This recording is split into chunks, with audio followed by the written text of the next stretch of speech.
Hey, friends, I want to thank you for joining me on the journey that we took together for our Grace Sermon series about God and grace and race. For those of you who did have a chance to join us, I know that many of you all are asking yourself the question, where do we go from here? What is our next step? Now, I think the answers to that are as many as there are individual people, but it's also possible that a good next step for you might be the Be the Bridge book study, which we have taken together once as a congregation and are offering again this spring, led by Tammy Gurrier and Paxton Reed. It was a great experience for me. I expect that it will be a great experience once again. In fact, how about you take a listen to some testimonies from those who took it this last season? What did God do in you through this study? um, Definitely softened my heart. Mhm. Um,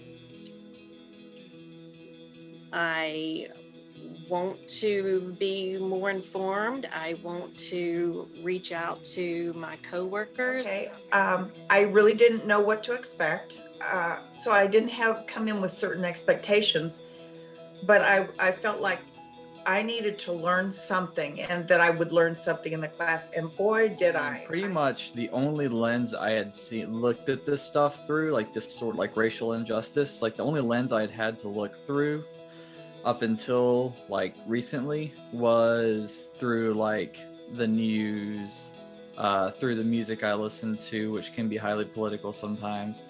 Um, and I needed something scriptural.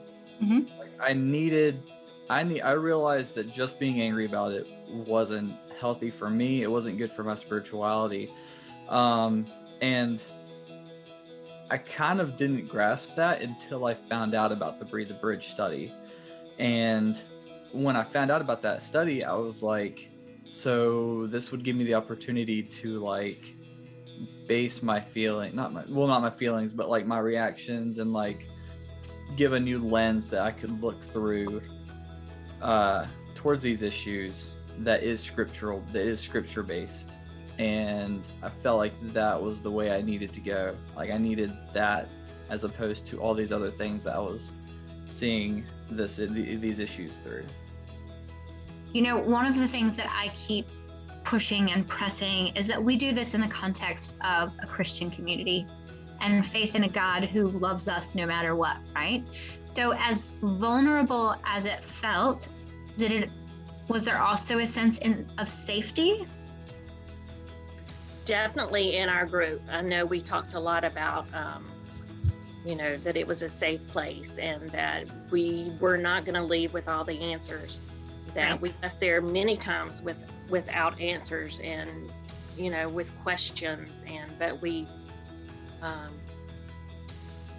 we went into it knowing that it was a safe place to share, whether what you said was right or wrong or offensive, or that we would work through that together. That Yeah. we were there to learn and to listen and to grow. I guess I would encourage people to, if they don't take a class like that, to at least read the book. It was very eye-opening. It was very humbling, but at the same time, it did give hope just to know that there's representation there, and as long as black and white stay separate, um, there you can't really get to know somebody, and that's why we fear each other or dislike. When you find out that they're the same as you, I mean, Yeah. really, really the same. They have the same needs and prayer requests and family difficulties and joys.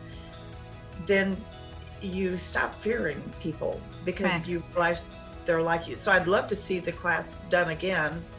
Mhm. Um, I would take it again because I still have a lot to learn. I know that when we left the book study, we were like, okay, what's our takeaway? Where do we go from here? And, I prayed that I would know where to go with this information that we had, because it was heavy and it Right. was hard. And, not long, I got an email saying that we were starting a diversity and equity committee at my school, and I jumped on it. I just want to be be understanding. And I feel like this is corny to say, but you know, be a part of being that bridge.